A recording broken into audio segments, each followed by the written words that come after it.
All right, so thanks everybody for joining today. Last week, we covered a few things around Confluence. We were playing with macros and things, and we finished up saying that perhaps this week we would look at connecting Jira and Confluence and seeing how that might look to manage a sprint. And this is touching on, there's some concepts from Scrum here, and some of the meetings around managing a sprint. I've just taken them straight from the Scrum guide, so we can run through some of those templates and things that I've set up. I'm using the Ancient Furniture project. This is in the Integrity Works demo project. I can probably copy, in fact, I can copy this space across to the other demo one. So I'll copy that later for the content that we're going to go through today. So this content's going to be fairly substantial today. There's probably a fair bit to take in.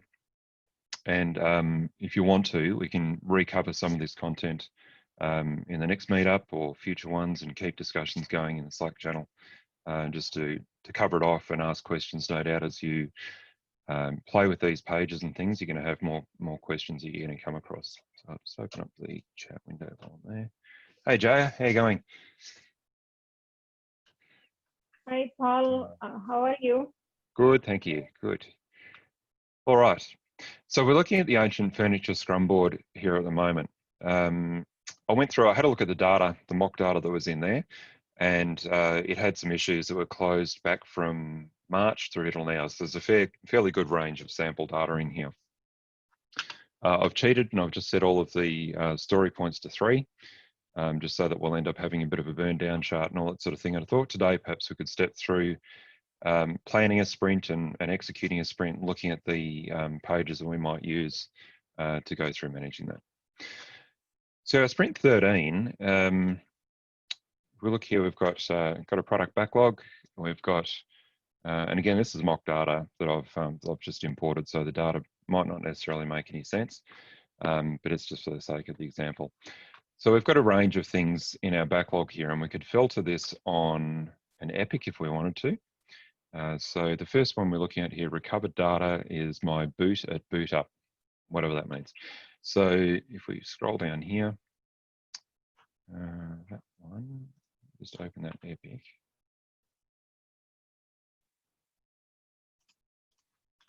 The epic name that they've given here doesn't necessarily make a whole lot of sense.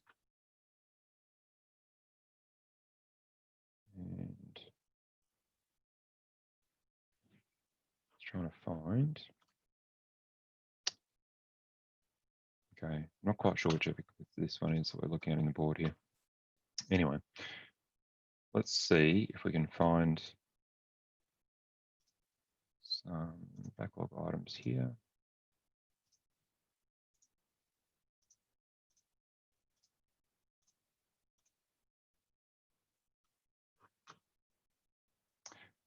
Okay, not quite sure why that one's not appearing in my list. Ah, yes, I do. Okay, I think some of these epics, oh yeah, I'm going to move this one. So currently the epic that I'm looking at here, recovered data is my boot, whatever that is. That's sitting under the ANC project. So I'm going to move that one.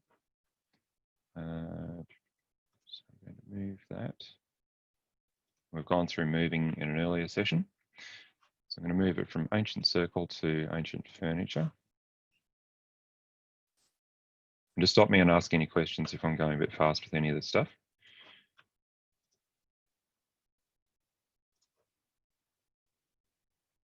Okay, so the reason that that one wasn't appearing as one of the epics in my backlog under here was because it's an epic from a different project. So in Jira, you can link stories, tasks, and other things from a range of projects into an epic. So this recovered data is my boot, whatever it is, ANF 200. We can see under this one, issues in this epic. We've got issues from ANC, ANF, IMB, etc. Right, so you can pull data from a range of different projects into an epic. If I refresh this one, now I should see covered data.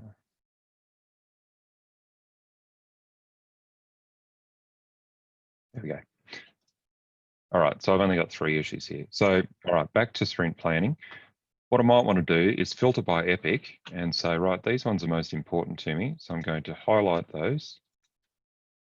Even though we can't see anything else, we can still send them to the top of the backlog,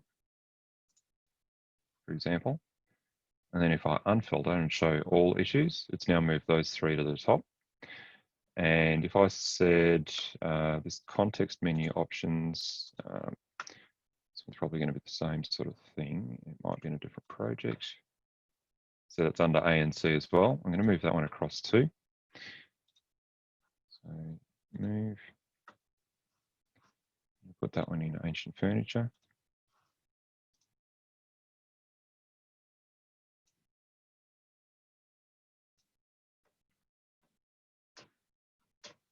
F. So that's now ANF201. Go back to my board and refresh. And I'll find in here context menu. It's those ones there, I think. I'm going to move that epic up. So in your epics, you can move them up and down in the side panel here if you wanted to just give more visibility to the epics that you're seeing here. And so if I click on context, now these ones, if I move those to the top of the backlog, they will then sit above the ones that I've moved before. So if I now go all issues, now we've got context menu options and recovered data. All the items that are under those 2 epics have now moved to the top of the backlog. So why am I doing this? Well, let's imagine that we are planning our next sprint, right? And we might have a sprint that's going to start tomorrow. So if we were imagining that our sprints were running from Wednesdays to the following Tuesday, and just on that, sometimes people run, and I used to run sprints from starting on a Monday and finishing on a Friday 2 weeks later. Sorry, the end of the next week. One of the issues with that is quite often public holidays, of course, fall on a Monday or a Friday, and people like to take long weekends. So I was finding that I'd often have people who are away and missing sprint planning and retrospective and review. Quite often, people will either start a sprint on a Wednesday afternoon and finishing it 2 weeks later on a Wednesday morning, and then kick the next one off, or they might finish a sprint on a Tuesday and start late on a Tuesday afternoon and start the next sprint on a Wednesday morning. So a sprint begins with sprint planning and finishes with the review and retrospective. So in this case, we're just imagining that we're going to start a sprint on a Wednesday, right? At the moment, we've got no items in the sprint here. If we wanted to add these items in, you can see there's this line here. We can drag that down. We might say we're going to go down to about here and add those items into our sprint. And we probably want to think about, not probably want to, we need to identify a sprint goal. What is it that we're actually trying to resolve during the sprint or trying to wrap up and complete? What is the thing of value or things of value that we're going to deliver? So in this case, whatever this thing is, context menu options. Okay, this doesn't make a whole lot of sense because it's just automated data. Context menu options, maybe let's make that system, okay? So we might say our first goal is to implement all context menu options. There's a couple of ways that we can capture our sprint goals. We can do it as text. So if we edit our sprint, we've got a text box down here. So we might say our first goal is to implement all context menu options. And when we do that, we see the sprint goal as text up here. Now, best practice is that your sprint goal or your sprint would just have one goal, right? So, and you should be able to articulate that in a way of this sprint exists so that X, Y, Z, and it could be so that we can implement all context menu options here. Often in reality though, sprints have multiple goals. So if I try to put multiple goals in here, they don't necessarily look so good. So if I said, for example, we've got a That's our first goal, and our second goal was, what's our epic called here? Recovered data is my boot at boot up. So we're going to make that make a little bit more sense. Let's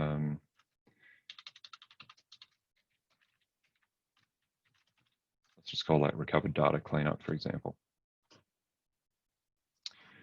And this one might be review recovered data cleanup.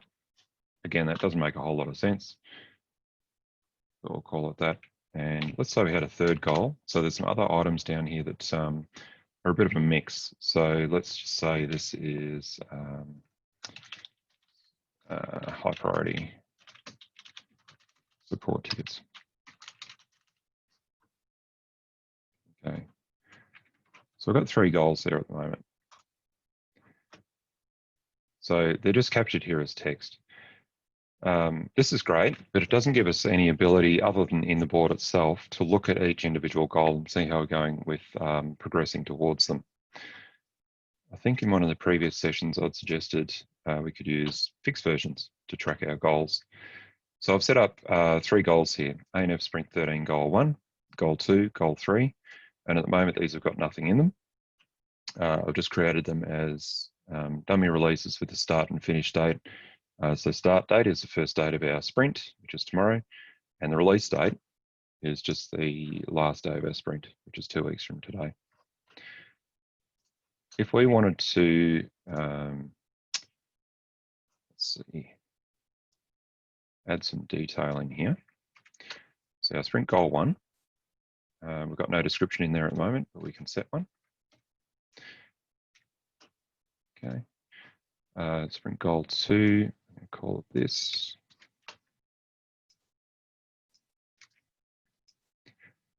And sprint goal 3.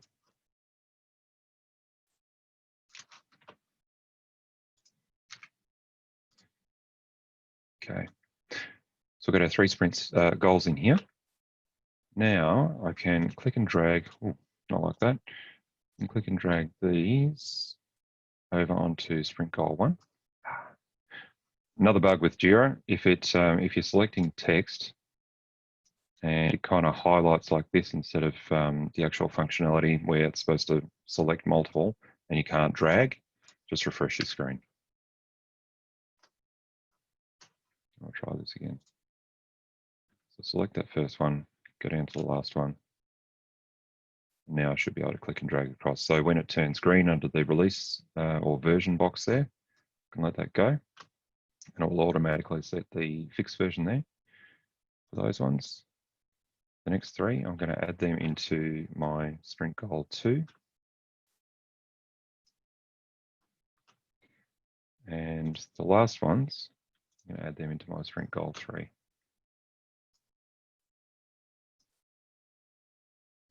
Okay.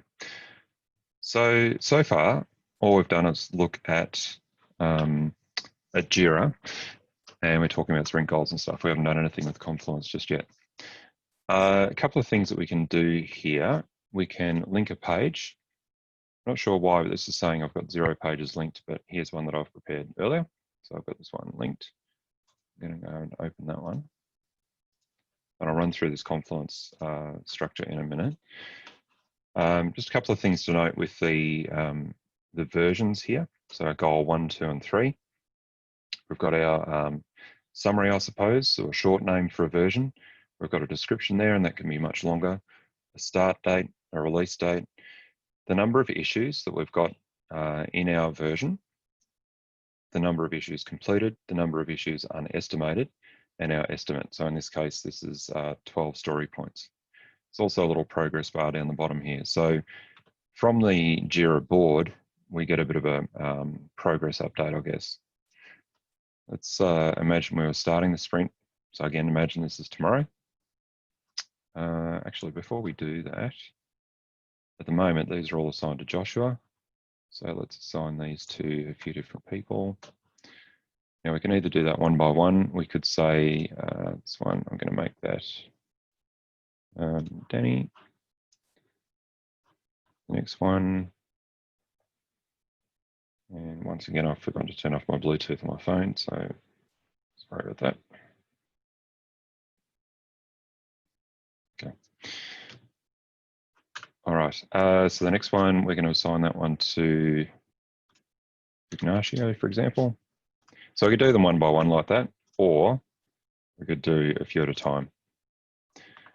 Best practice with Scrum is that you don't pre-assign issues to team members. You can nominate who's going to do them, but one of the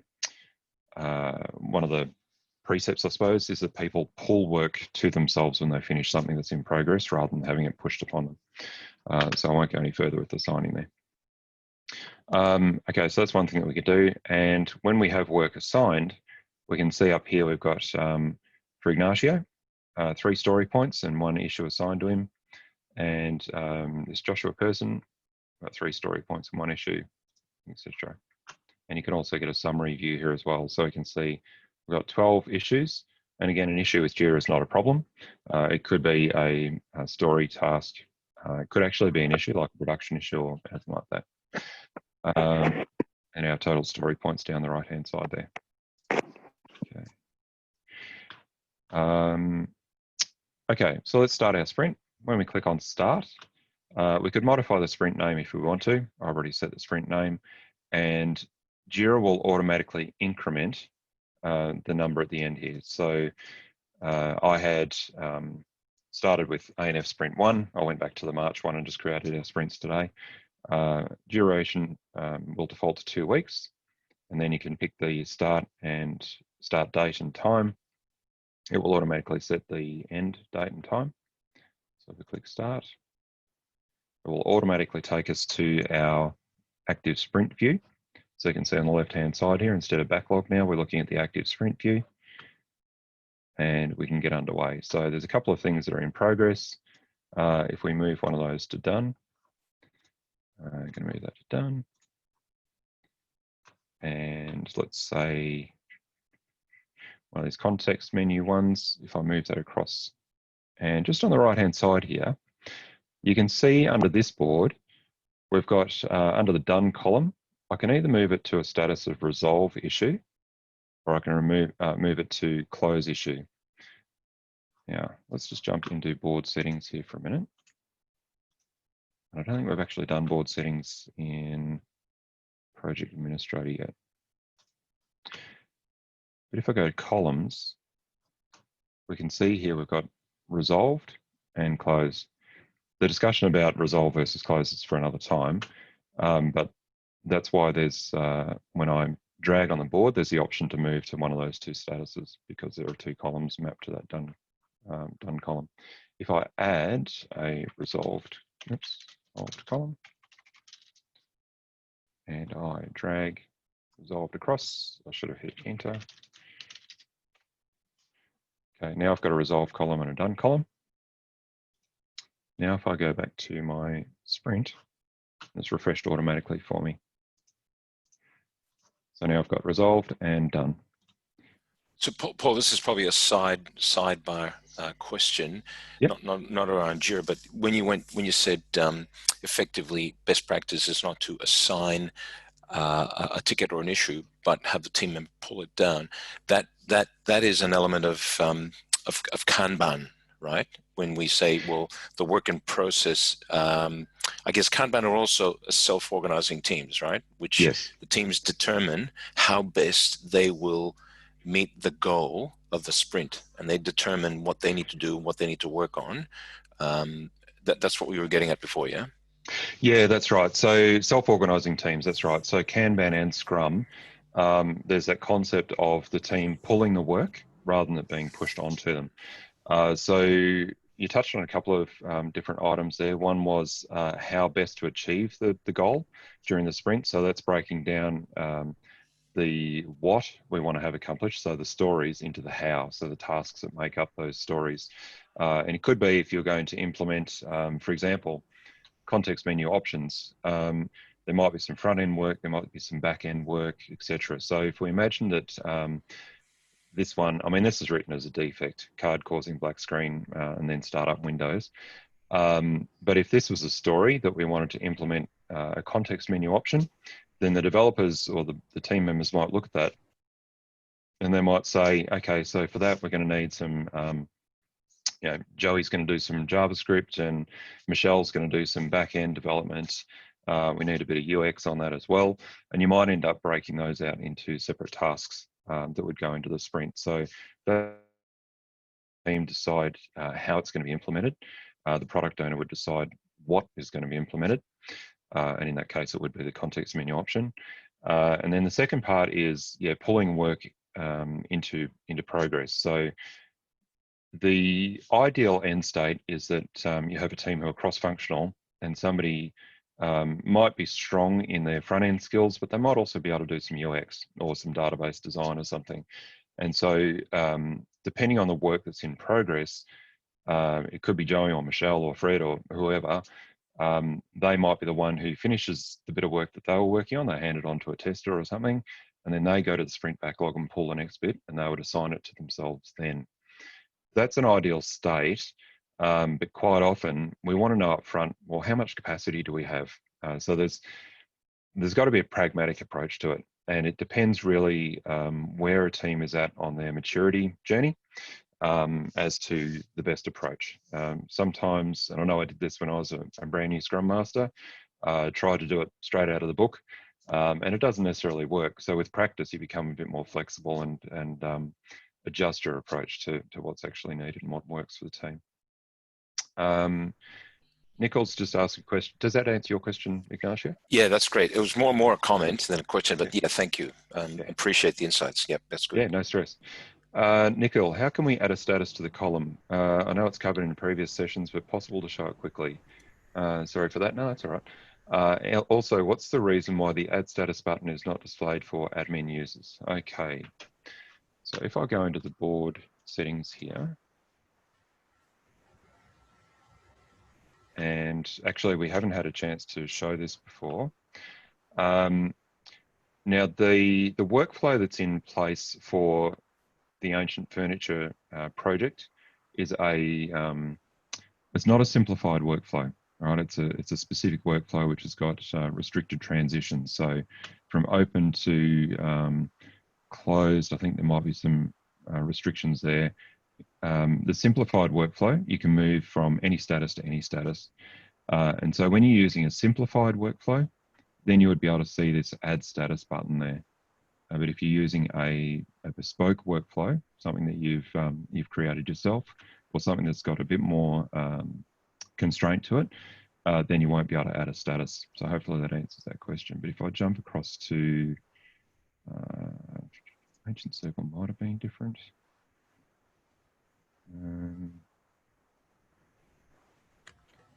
On here. No, this one's still a complex workflow. Let's see what other projects have we got.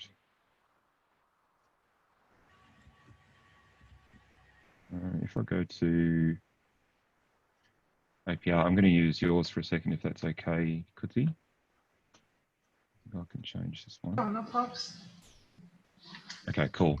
So Kudzi's done the right thing, and she set up a project that's got a simplified workflow already. So when you create a project from scratch in Jira, it will by default just give you a basic workflow, right? When you're using that one, so it says here, using simplified workflow, then you can add a status. So if we wanted to add a status and add a column, etc. So it gives you more flexibility. If you then modify the workflow so that you do have more constraint around being able to go, for example, straight from backlog to done, if you wanted to force it to go through this path of backlog to selected for development to in progress to done, if you modify the workflow, then you would see that add status will disappear, and it'll say it's not using a simplified workflow anymore. Excuse me, Paul. So yeah, sure. adding the column makes sense. Adding the status, is that this another available label for status? Is that what add status is? Yeah, so let's just pretend for a minute that we're going to have because unless sorry to interrupt, Paul. No, okay. So what I've observed, unless if you create a new column and if you do not have a status in that column, it's not going to show on the active sprints board unless That's and right. until unless and until that column has some kind of a status. Like if you drag a existing status from an unmapped status column or from existing one to that new column, then it will start showing that in this active sprints board. Yeah. And if with the add status, you have the flexibility of creating the status as per the column that you have created. So yeah, so that is the reason I had that question. Yeah, good point. Oh, right. So you can add you can add a column, but if it is not given a label of a status, if you have an issue with that particular status, it won't appear because the column hasn't been given that status label. Is that? Yeah, so that's right. Even for example, if Paul can remove that in progress status, I think so it's going to show that it's not I don't know why that message is not there, but there is a message that this column will not be shown on the sprint board. Yeah, so if I good point, Nikhil. So let's I know we're deviating a little bit from what originally we wanted to do. Sorry, Paul. No, not at all. This is really important stuff, right? And we could do a few sessions on this. So if we look at in progress here now, we've got PR2 and PR3. If I remove the in progress status, so over there, if I refresh my screen, I'm probably going to get. Yeah, that's it. Yeah. Okay, we get a message there. The column won't show on the board without a status. I think, okay. When we go to the general tab, this is where you've seen it here before, Nikhil. Under filter, it'll give you this little warning. Some issues in the save filter will not be shown on the board. View unmapped statuses that contain these issues. Okay. And so now if we go back to the board, the in progress status is gone. Yeah. So this is one gotcha. You've got to be careful with the mapping of statuses to columns, because if you have an unmapped status, then there'll be work that's slipped between the cracks and it's no longer visible on your board. So if we put that back in there, and we go back to board, then they show. Okay. Right. So a status is a little bit more than a label. So it's a label in the sense that it's data and it shows you, where work is up to, and that sort of thing. But you can also like a filter element, right? If it is obfuscated, Jira won't be able to pick it up and display it in the identified or the column reserved for that. The column will just disappear. Won't be shown, yes, right? Yeah, okay. That's right. And you can also associate behavior with a status too, and restrict going from one status to another.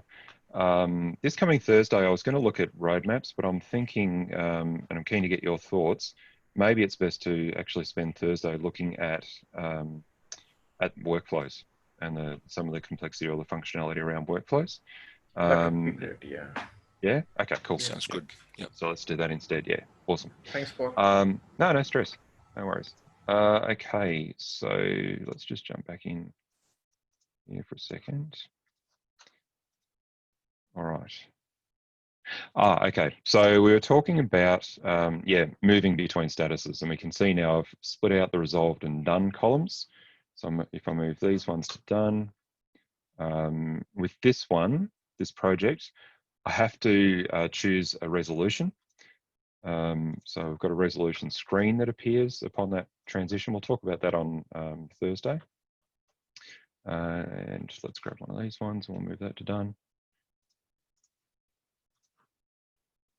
Okay. Now if I go back to my backlog, and we can see here ANF sprint 13 goal 1, and we've got 5 issues, 1's completed and an estimate of 15. Down here, we've got 3 issues, none are completed and an estimate of 9. We can see that we've got a bar chart thing here. So 20% of estimated work is done, 3 of 15 story points. And you can see here, this is basing our percentage of work done on story points, the amount of effort, not on the number of cards. So if I, for example, look at goal 1 and we change some of these now. So this one here, let's make that a 13 instead. It's a story point value. Now I might need to refresh the screen. No, there we go. 12% of work done, right? If I make this one a 13 as well, So it's just changing the relative estimate. And you can see this bar is shrinking now. Okay. So our estimate now is 35. Now, an interesting thing on that, if I jump into reports, I'm just going to open this in a new tab. And we'll go through reports in a future session. But if I go to my sprint report now, by default, the sprint report will go to the last completed sprint, but I can come to sprint 13 if I wanted to. And we can see this is our burn down chart, right? So we were going to start with around about 37 points, and you can see the red line has jumped up here. There is also a burn down chart which gives us more information here. So burn down chart, and I'll go back to the other one in a minute. But we can see, if we hover over our burn down chart, we can see exactly what's happened. So the estimate changed from 3 to 13 story points, and you can see the time that happened. And so our grey line is what we want to be following over time. So starting with the beginning of the sprint, going through to the end of the sprint, and burning down from our initial story points, which is now sitting at around 50, burning down and hitting 0 by the end of the sprint. This is the amount of our story points remaining that we want to get through. We can see here there's a bit of an audit log about what's happened when. So 12:20 today, we started the sprint with these issues here. At 12:32, the event was a burn down. That means we completed some work. So we've burnt down 3 story points. So we started with 36, and then we burnt down 3. So we're at 33. We burnt down another. That's when I moved the work to done. And we've gone down to 30 points remaining. Then I've done a scope change, and we've changed those estimates from 3 to 13. And so it's increased our estimate by 10 points up to 40 remaining, and then by another 10 points up to 50 remaining. So some really good information in these sprint reports. And if we go back to, I'm in the sprint report itself now, and this is the one that you would look at historically. It's got a copy of the burn down chart. And if you ever wanted to know what happened in a sprint, it will show you the completed issues. It will show you issues not completed. And then there will also be another section, issues completed outside of the sprint as well. If we did that, let's see, if I go back to my backlog, tell me to slow down if I'm jumping around too much. If I pick something out of our backlog, and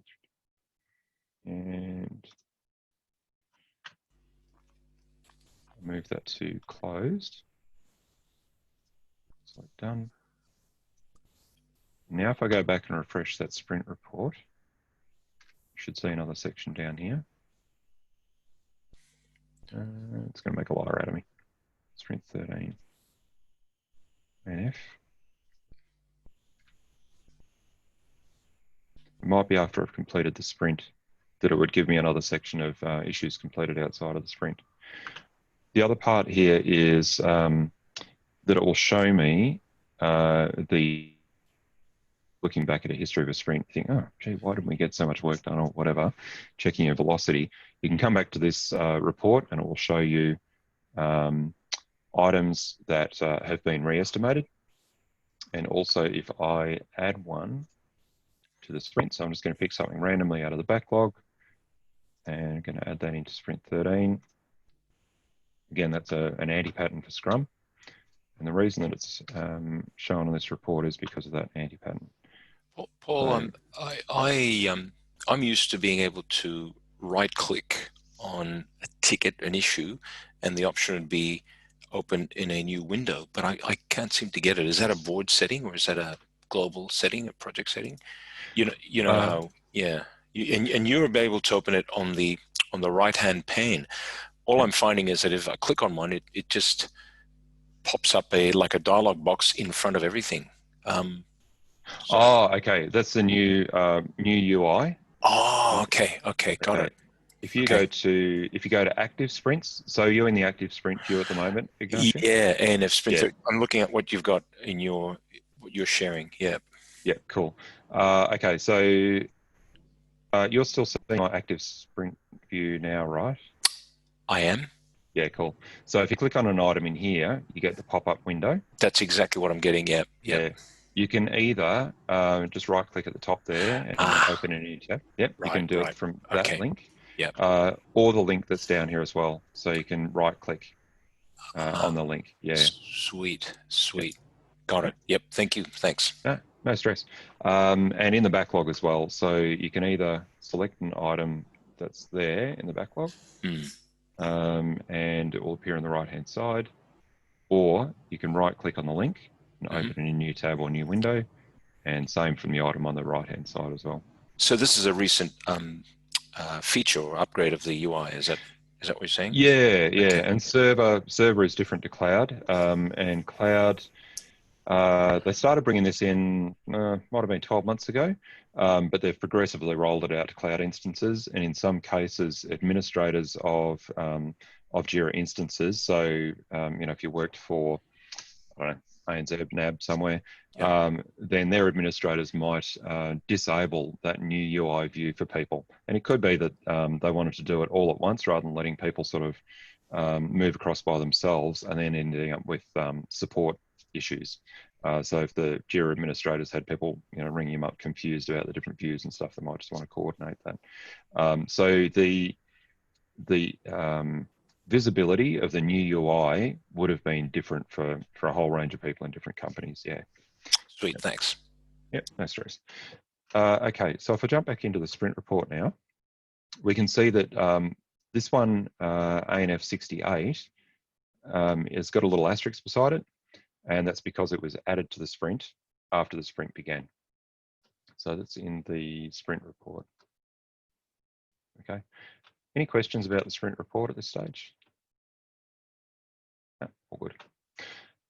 Okay. Right. So now if I refresh my screen here, I've done some updates in our board and our sprint goals over here have updated a little. So now I've got completed, none completed for our sprint goal 2, and we've got 1 completed for our sprint goal 1. Okay, so why does all of this stuff matter?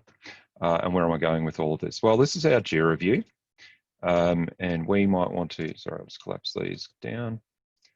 We might want to manage our sprint through Confluence. So you saw before I had a linked page under here, ANF Sprint 13. That's this page in Confluence that I'll jump into now. I'm in the wrong one. I'll try that again. Okay. I'd forgotten that I closed it off. So that takes us to this page here. I've set up some templated pages in here that we can sort of talk through today. We're probably not going to get through all of it in detail, but I'd encourage you to hop in here and have a play around and check some of this out. The pages that I'm showing you here are with the old editing experience. So you can remember in one of our previous sessions, I was saying to you that with the new editing experience, you can't embed an included page within an expandable section. With the old view, you can. You're probably going to say, so how do I create an old page? Any one of these pages that get created by default in Jira, so a how-to articles page, meeting notes page, etc. These are by default on the old editing experience for now. So I kind of cheated.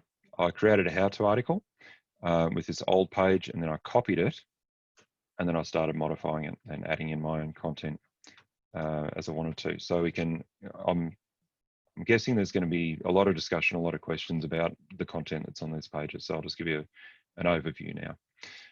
So if we go to the overview page, we look briefly at the roadmap macro, and I've just set up sprints here.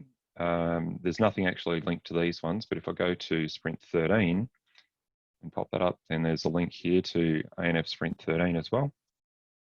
Click on that and it will take me down to sprint 13. And let's go through the hierarchy of the pages that I've got here. So I've got a parent page, sprints. I've just thrown in here, and this is from somewhere previous. So this is beginning on a Wednesday for our sprints, beginning on a Wednesday afternoon, sorry. So we've got sprint planning late in the morning, in the afternoon, then daily scrum each day, product backlog refinement happening on the Monday before the next sprint begins, and then sprint review, sprint retrospective in the morning of a Wednesday, sprint planning on the next one. So it's just a rolling cycle. This structure and the duration of the sprint for Scrum, anywhere between 1 week and a month is the recommended duration. And the day that you start and finish your sprints and when you have your daily Scrum, when you do your backlog refinement stuff is completely up to yourselves and whatever works well for the business. But under this page, I've got a macro, which is pulling my sprint reports here. And you can see that this expanding thing, it hasn't worked here. So I've got a list of my sprint goals. We're looking at ANF Sprint 13. I've got our sprint name there, 13, start date, 12th of August. Sprint end date is going to be the 25th. And then a list of our items that are in here. And we've got sprint goal 1. So remember back on this other board, we had ANF sprint goal 1. And I'll just open up the releases tab in a second. So I've got a link here to Jira, sprint goal 1. Tasks remaining. So this is just a Jira query. So I've got 4 issues remaining and the detail is beneath here. So we can see we've got 4 open, 1 closed, and the query that I've got here is just to look at how many are left remaining. So sprint goal 1, sprint goal 2, and sprint goal 3. Now I actually don't like this because it's quite lengthy. So I'm going to go into a subpage called Sprint 13 Goals. And I'm going to modify this. This is a little bit frustrating with Confluence that here, this expand thing is working correctly. But on that parent page, it's not working as I'd hoped. If I refresh my screen, it's still playing up for me. So I want to modify this so that I'm not seeing all of this detail in here. And I've got the sprint goals page. I've just got that in one place, right? So I've got a sprint goals page and I've inserted that into my other pages. So if I go to sprint 13 parent page, and it loads. So I've got a table up the top here, sprint 13, start, finish. I've got some text around the objectives that we might want to achieve. As a product owner, you might say, well, these are the things that we want to aim for during this sprint. I haven't populated that yet. And this attribute is not showing on that other parent summary page. So if I just open that one up again. So I can see here I've got title, sprint name, start, end, and sprint goals, but the sprint objectives I'm not pulling through. If I wanted to change that, I've got a page properties report here. So I can click on it and edit it. Again, this is looking at the old page editing experience. So that's why the edit looks a little bit different. And we get this notification down the bottom encouraging us to try and convert it to the new look and feel. And under here, so remember on that other page, we saw that the title was actually repeated twice. So we've got title showing and then we've got sprint name. So I'm going to take sprint name out of columns to show, and I'm going to use that as my title column heading. And now if I refresh, that should fix that problem. Drum roll. Okay, so now I've just got sprint name. I haven't got that duplicated column. And the thing that we were missing was sprint objectives. So I'm just going to click off that. Just going to copy that. And I'm going to paste that into my macro. So I've got, I'm going to put that in front of our sprint goals. So I paste that column name in with a comma after it. And if I refresh again, and the reason that the preview is taking a little while is because it's pulling back all that queried data in the subpage as well. Now I'll get our sprint objectives showing. Okay, so if I save that, untick my notify watches. Again, this is the old page experience. That's why, or the old editor. That's why the publish link is showing down on the bottom right-hand corner. The new pages would show up on the top right.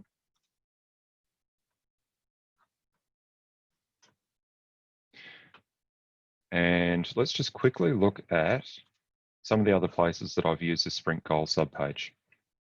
I've got a planning meeting notes page, a product backlog refinement page, a review meeting notes page, and retrospective meeting notes page.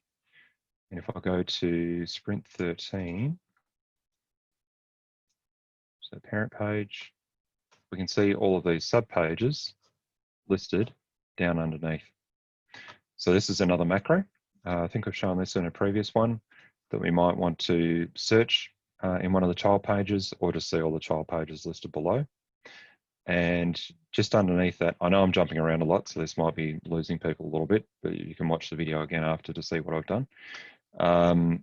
Underneath this, I've got another macro, which is a gadget type of macro, which is showing releases in the next 14 days that are due in the next 14 days. So it's pulling in this ancient furniture 1.2, 1.3, but it's also pulling in goal 1, goal 2, goal 3, and we're getting the statistical data here. 1 out of 5 has been resolved for sprint goal 1. Nothing's been completed for sprint goal 2. And for sprint goal 3, we're 50%. We've got 2 out of 4 completed. Okay. So the other pages where I'm using the sprint goal, I've got it embedded on my sprint parent page.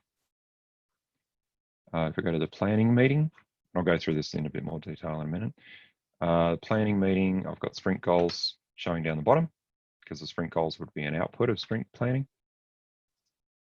Our backlog refinement meeting notes, I haven't got in that because backlog refinement is looking forward to the next sprint, not the current one. And therefore we don't know what our goals are for the next sprint. No, it might know what our objectives are, but we don't know what our goals are yet. And sprint 13 review, I've got it embedded in a different place here. Some places this expand thing is working, and in other places it's not. So it's a little bit frustrating. And in our retrospective, I've also got our sprint goals showing here as well.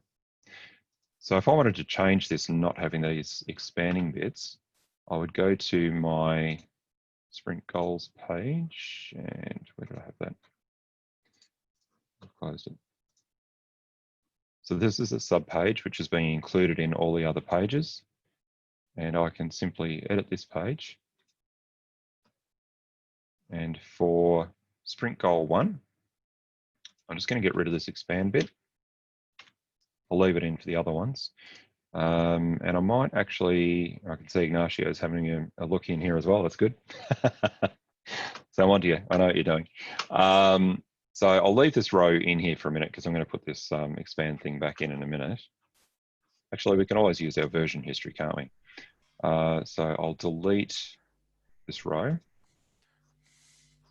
Actually, because of version history, let's get rid of these other rows as well. And that one. Okay. So now we've just got the summary information here. So if I publish that, I'm going to publish changes made by Ignacio. Yep, no problem. Yeah, I'm not changing anything. I'm just shadowing you, Paul. No problem. That's good. Okay, so now we've got sprint goals 13. It looks a bit tidier, right? We've just got our links to the actual releases in Jira themselves and our query about what's left outstanding. You might say, well, I want to see, I want to be able to see everything that was in that sprint goal. Well, you can either go back to the board and you can see it that way, or you can go to the actual release itself. And if I clicked on one of those links to the release, this is what I get. So version ANF sprint goal 13.1, status of unreleased at the moment. Got 14 days left. There are 5 issues in the version, and there's a summary here below of everything that's in this version, which is sprint goal 1. So we've got our priority, our issue type, the key, and the summary. We can see who our assignee is. The status is shown there as well, and this view in issue navigator. So if I wanted to run a query and open those up in the advanced view, you can do that. And then you can update and do changes or whatever you want to do, or export. If I go, so this is 5 issues in the version. If I go to issues done, then it just lists this one, which is done. Issues in progress, there's none at the moment. and 4 issues left to do. All right. So that's our release view. And if I go to the releases for this project, then it gives me a list of, or a summary of the releases that are here. So our sprint goals appear here. We've got a release status, sorry. These at the moment are unreleased. A progress, so again, 2 out of 4 are done here. A start date, release date, and our description is showing there. We've got some options over on the right-hand side. So we're now looking in Jira at the releases view, okay? So our options for editing releases on the right-hand side, we can release, we can archive, we can build and release. So if we've got source tools, build tools, automation tools linked in, then we could do it that way. We can do merging as well. If we had, like you were talking about Git before, we could do it that way. We can edit the release itself, or we could delete a release. So if we edit a release, we can just change the name, start date, finish date, and description. If we release, just get a screen come up, and it'll say a warning here.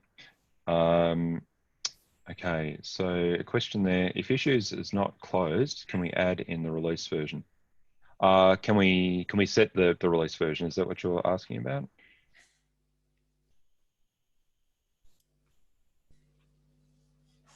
Manaranjan, I think that's, did I pronounce your name correctly? So if issues is not closed, can we add in the release version? Yes, you can. So you can set it. So let's do that. So I've got 1.4. Let's go and pick an item. So I'm going to go back to our Scrum board now. And this one, HD, is 1.2. So if I wanted to change that version, I could just drag it over onto 1.4.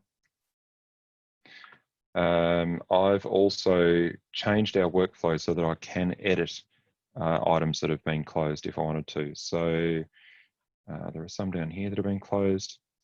So I can drag that across to 1.4 as well. And that will change there too. So now if I go back to 1.4, yeah, why am I not seeing? There's one done issue there. And if I, for 1.4, for example, if I release that one, so I get this warning up here. Now there are 3 unresolved issues, and you can either move them to another version. So I might say, well, I'm going to move those to 1.3 instead, or you can ignore unresolved issues and you can set your release date. So ignoring unresolved issues will just leave them associated with that version. But Paul, versions is the release version, right? So we're talking different releases. Is that correct? Yeah, that's right. Okay, really good point. So in Jira, this is really quite confusing. In our backlog, they're referred to as versions. Elsewhere, they're referred to as releases. So I wish that Atlassian would make their terminology consistent. And it's a little bit confusing here. You can have more than one version or release associated with an issue if you wanted to. So the things that are under sprint goal 3, they might also be part of our deployment 1.3.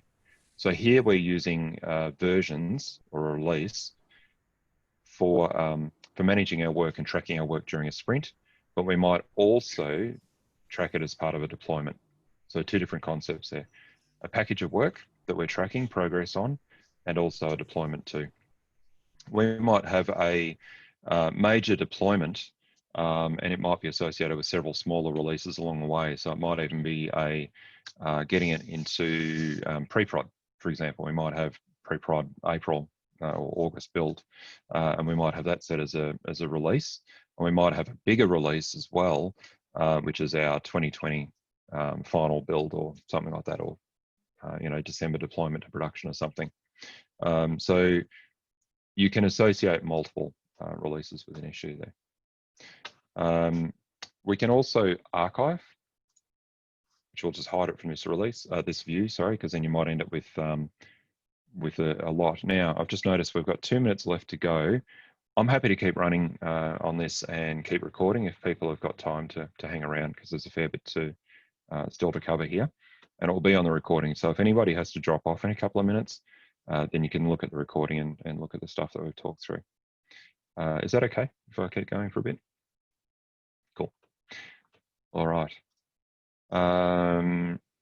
Okay, so that was our releases, and I got to that from looking at the links on the sprint goal page. Okay, so before we tidied up our sprint goals page, and everywhere that we've got that sub page inserted or included, if I refresh now,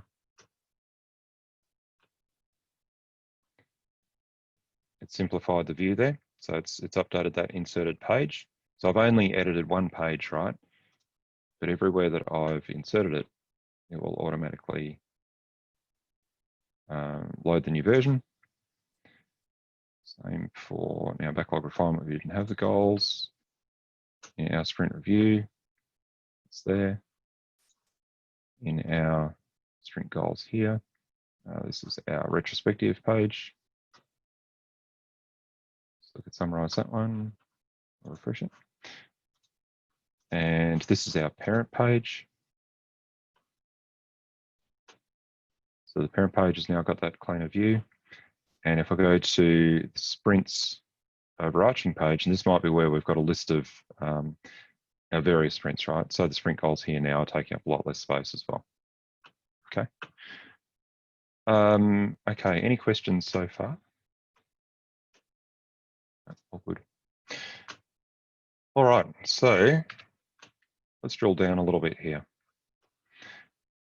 So why have I got this structure? Well, you might want to, before your sprints going forward, manage your sprints in Jira and your day-to-day, your backlog refinement and your daily stand-up.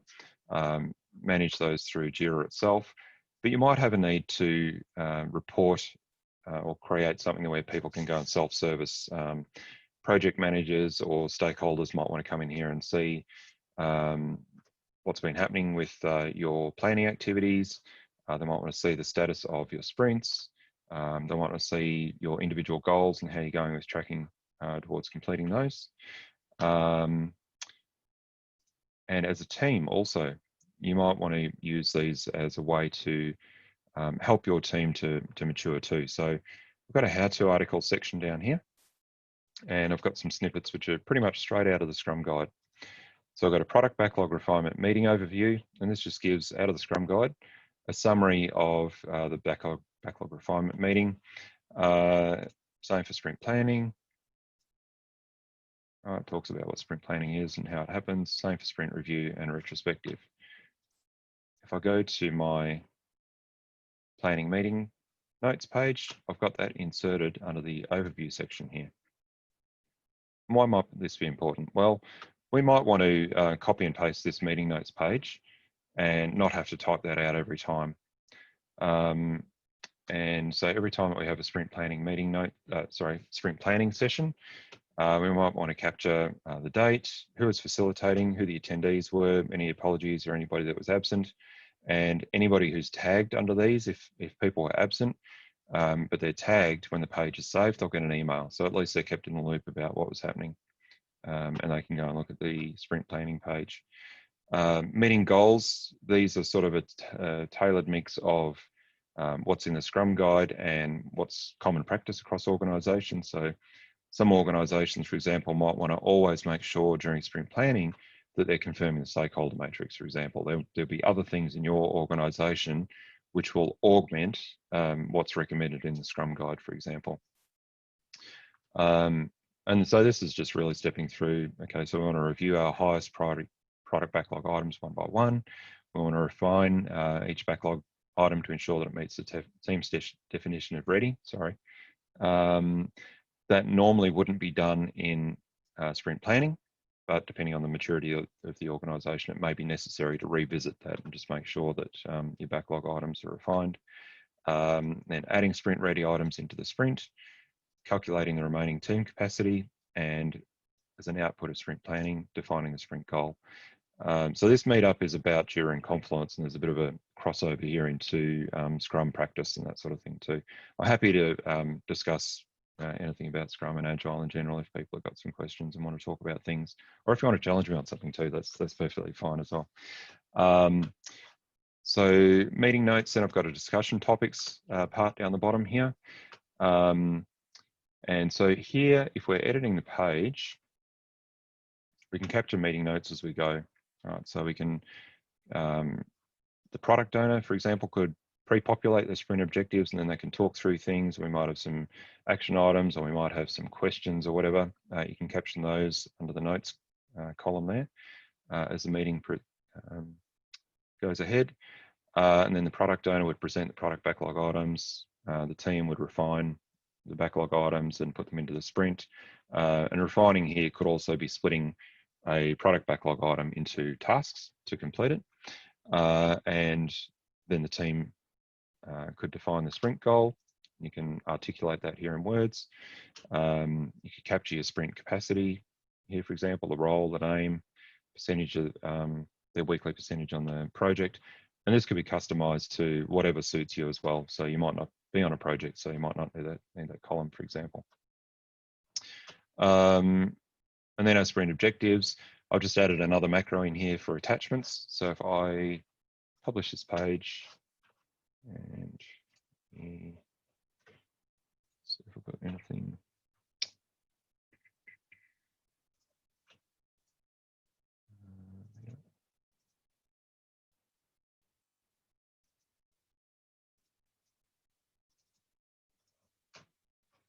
Okay, so I might drag on an icon, for example, or some other file. So when you are planning for your meetings, your product owners might want to prepare PowerPoint decks or that sort of stuff, and put in any links that are relevant in preparation for your planning. That's probably more likely the case for a sprint review or for product backlog refinement. And then your sprint goals coming down here. So the sprint goals, if we set those in the Scrum board, they automatically flow through into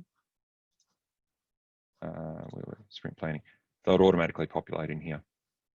So I've got sprint goals down the bottom here because your sprint goals would be an output of sprint planning. So you would normally talk through what you're doing, move things into a sprint as we did at the beginning of the session, and associate them with a sprint goal as you go. And you might change the articulation of your sprint goal or its description based on what it is that you've planned for the sprint. There's another section down here for action items and outstanding questions, and a decision section as well. And so the other meeting notes pages sort of follow the same format. So this one, we're looking at planning meeting. And the next one is our backlog refinement session, which would be looking at the upcoming sprint. You still do it as part of sprint 13, but it's looking at the future sprints. Again, we've got the overview, meeting goals, discussion topics, any links, and a spot for dragging and dropping files, etc. Then our review, same sort of deal. Attendees, the overview section is there. Meeting goals, discussion topics, and I've got the sprint goals linked in here. And links and anywhere, any attachments that you wanted to share during your sprint review, action items and decisions. And then the retrospective as well, same sort of thing. Overview, a reflection on what our goals were for the sprint, and then our retrospective, keep doing, start doing, stop doing, etc.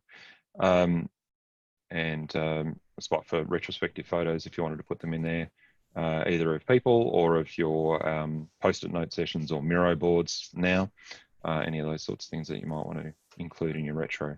Paul, I can also see, I can also see on the right-hand side, the ellipsis, you click on it, and you've got the Slack notifications, so you can, as we did on the weekend, start playing with Slack notifications in here as well. So that's really good.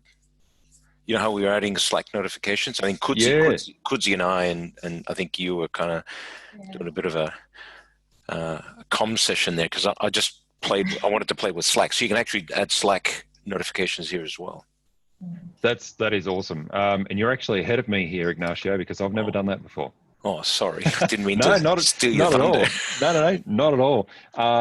And would you like to demonstrate doing that? I don't want to put you on the spot right now, but in the next session? Yeah, that'd be good. Yep. Awesome. Yeah. So you and Kudzi, if you want to, you can show people what you've been working on, because that's awesome that you've been jumping in and having a go there. That's cool. That's really good. And what you've discovered there, or what you've done, that's exactly what I'm hoping all of you guys are going to do, right? Is to try this stuff out, play with it, explore it, learn more than what I'm showing you, and teach me some stuff too. That's brilliant. So I'm really happy that you've done that. Any of these meeting notes pages, you're welcome to copy these and use them for your own purpose. All you need to do is edit the page, under there, edit the page, and you can just do a Control A if you want to, Control C, and then in your page, in your Confluence space or whatever, just paste it in. So go for it. It's not proprietary to me or anything like that. So you're welcome to do that. So that's the pages in a nutshell. I know we've gone through a lot. We've talked a lot about the sprint goals. We talked about macros, including pages, rolled up views, releases. We've jumped around a lot from the Scrum board into Confluence and back and forth, etc. So I've probably confused the hell out of all of you. But please let me know if there's any questions, or if there's anything you want me to repeat or go back over. In our Slack channel, we can talk about all this sort of stuff as well. So if you're not on Slack yet, anybody who's watching, just send me a message and I'll happily add you in. But yeah, has anybody got any questions or anything that you want me to go back over that we've looked at today so far? Good, Paul. This is really good stuff. Exactly. This is, really knits everything together. It's this is, I'm going to be reviewing this video again and again and again, because it's really especially rich. after moving to Confluence, after Paul created the sprint planning and then he moved to Confluence. That was huge. I decided after 45 minutes of the session, I'm going to watch the entire the video again. That's good. And I suppose what I've shown you here is sort of what I've built up, I suppose, is my pattern for structuring sprint management. But that's over the years really that I've good. been I found it very useful and quite informative. In one place, everything on a Confluence page. If someone outside the outside member who have to access the information, this is brilliant. So Yeah, that's good. That's good. And it's not the perfect way. It's not the only way. And I'm sure that as you guys start playing with this sort of stuff, you're going to come up with better structures and ideas, and different ways to present data and that sort of thing too. And that's probably the real exciting thing about this, is that you guys won't just stop with what I show you. You're going to take it far better and far beyond what I show, which is that's very rewarding to me. So awesome. No worries. So Manoranjan, now did I pronounce your name correctly?